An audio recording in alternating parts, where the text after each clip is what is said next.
বিশেষ করে আর গুরুত্বপূর্ণ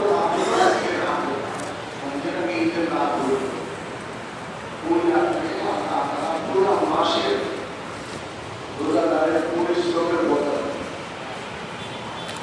রোজাদার থেকেও গাফেল থাকা উচিত।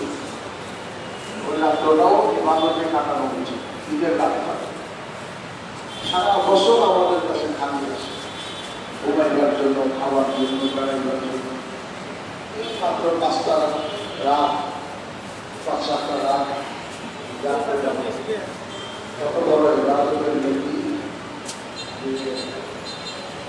বনী ইসরাইলের মধ্যে